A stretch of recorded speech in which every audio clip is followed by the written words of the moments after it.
नमस्कार।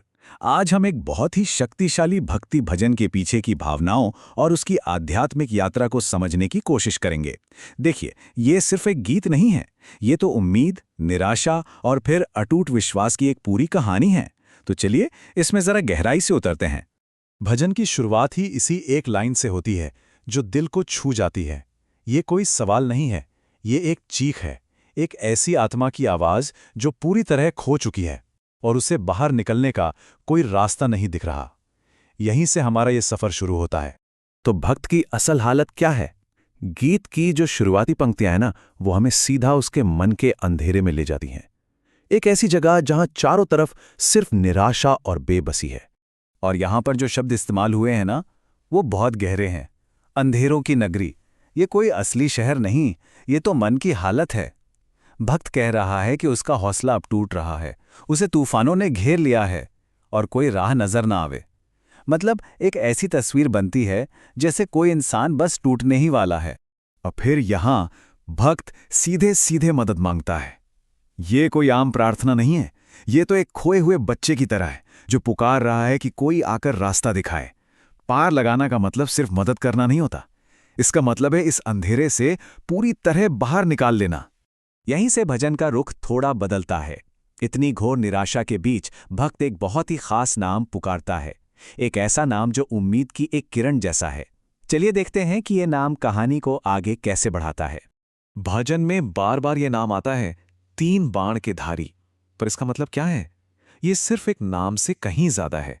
ये एक पहचान है जो शक्ति और समाधान का प्रतीक है।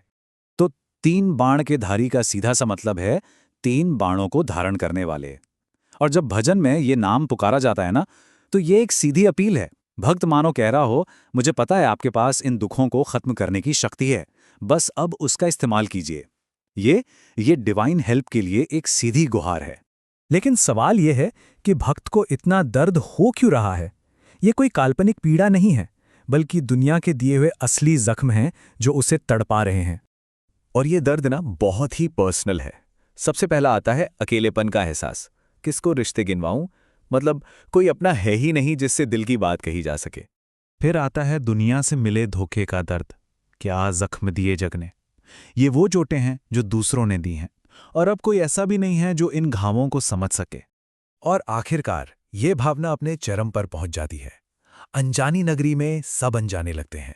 ये अकेलेपन की वो चरम भावना है जो भक्त की पुकार को और भी ज्यादा दर्द भरा बना देती है। तो अब सवाल उठता है कि इतनी निराशा के बावजूद भक्त पूरी तरह बिखर क्यों नहीं जाता? जवाब है उसका विश्वास। और यहीं से कहानी निराशा से उम्मीद की तरफ एक बहुत जरूरी मोड़ लेती है। देखिए, इस स्लाइड इस कॉन्ट्रास्ट को कितने अच्छे से दिखाती है। एक तरफ भक्त का दर्द है, उसकी कमजोरी है, वो हारा हुआ है, रो रहा है। और दूसरी तरफ देवता की शक्ति है, वो हारे का सहारा है, संकट मोचन है। भक्त का विश्वास ही इन दोनों के बीच का पुल है। ये लाइन बहुत जरूरी है। ये दिखाती है कि भक्त का विश्वास अंधा नहीं है।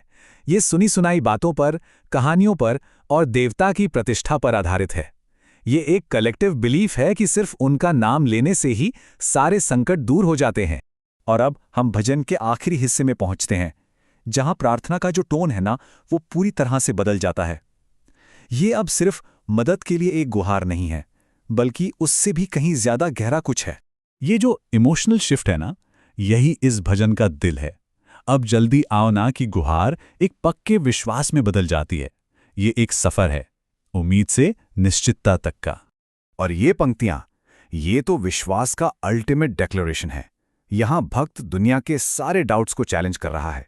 लोग कहते थे वो नहीं आएंगे, लेकिन भक्त का जो पर्सनल कनेक्शन है वो इतना मजबूत था कि उसे यकीन था कि वो आए बिना रह ही नहीं सकते।